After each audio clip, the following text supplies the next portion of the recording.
En 1919, au château de Versailles, les puissances victorieuses de la guerre vont se réunir pour décider du sort à réserver à l'Allemagne. En effet, l'Allemagne est le pays vaincu, et dans l'esprit des Français et des Anglais, eh bien l'Allemagne doit supporter le prix de la guerre et payer pour être responsable de cette guerre. Pendant 6 mois environ, au château de Versailles, eh bien, des hommes politiques français vont se réunir, notamment dans la Galerie des Glaces, ou encore dans l'Opéra du Château, pour décider donc de l'avenir de l'Allemagne. 4 personnages principaux sont à montrer du doigt ici. Clémenceau, président du Conseil, soit Premier ministre français à l'époque. Wilson, président américain. Orlando, donc Premier ministre italien. Ou encore Lloyd George, Premier ministre anglais. Ces 4 personnages sont les 4 personnages principaux du traité de Versailles. Pour Clémenceau, qui a triomphé de la guerre, l'Allemagne doit supporter tout le poids de cette guerre et doit payer pour les destructions et le nombre de morts qu'elle a occasionné.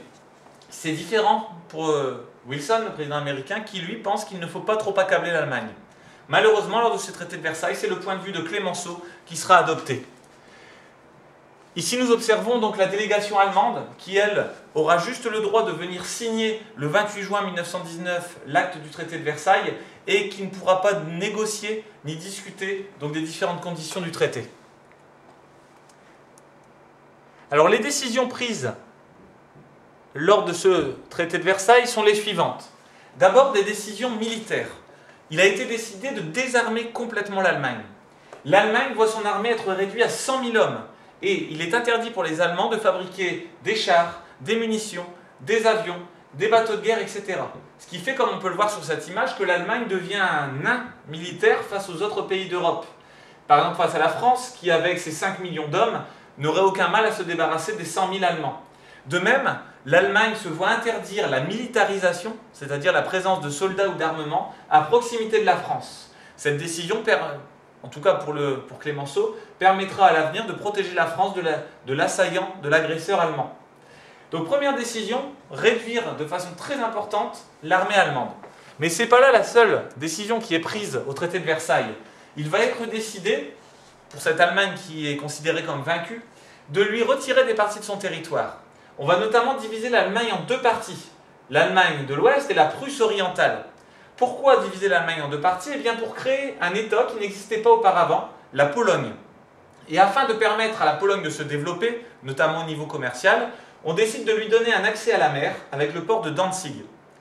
Donc ce couloir, cette zone, ce corridor de Danzig, puisque c'est ainsi qu'on l'appelle à l'époque, eh bien va être une zone qui va séparer l'Allemagne en 2, et cela va être très mal vécu par les Allemands.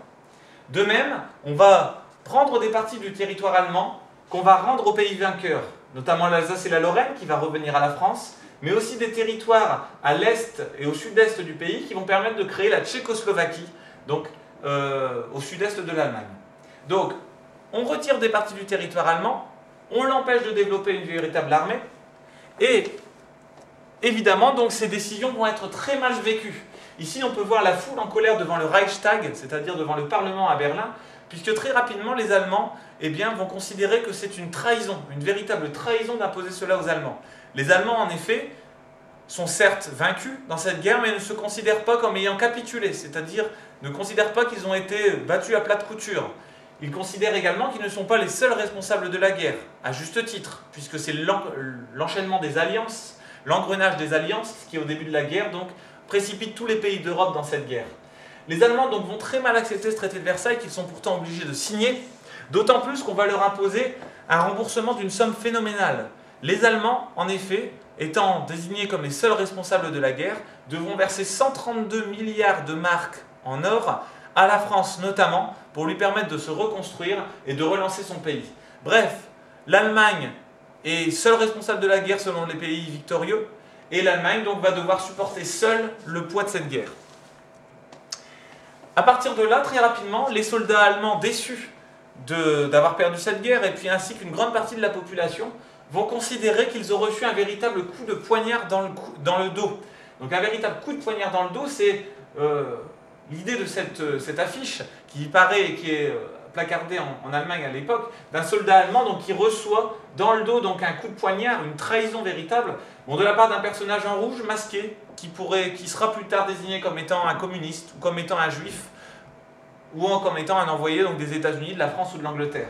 Bref, les Allemands se sentent trahis et n'ont qu'une idée en tête à partir de là, se venger et dénoncer ce traité. Ici, on voit une autre affiche allemande de 1923 où on observe une Marianne démoniaque qui s'empare donc de la Ruhr, puisque la Ruhr, cette région particulièrement industrielle de l'Allemagne, avec ses mines de charbon notamment, sera occupée par l'armée française pendant plusieurs années pour permettre à la France de se servir directement en Allemagne pour pouvoir se reconstruire. Donc une France démoniaque, armée, qui s'empare donc des possessions de pauvres Allemands. De même, ce type d'image va peu à peu se diffuser, où on observe un soldat allemand qui est poignardé dans le dos par un individu un peu monstrueux, ici en tout cas présenté avec des traits peu humains, avec une étoile de David, donc un personnage qu'on peut imaginer juif, et qui trahit donc le soldat allemand. Donc très vite, on va chercher des boucs émissaires, des responsables de cette trahison du traité de Versailles, et en Allemagne, on va pointer du doigt les juifs, les communistes, les Français et les Anglais. Donc cette idée du coup de poignard dans le dos, on appelle aussi du diktat de Versailles, va vraiment jouer un très grand rôle par la suite, notamment dans la montée d'un petit parti, le parti nazi avec Hitler à partir des années 1920.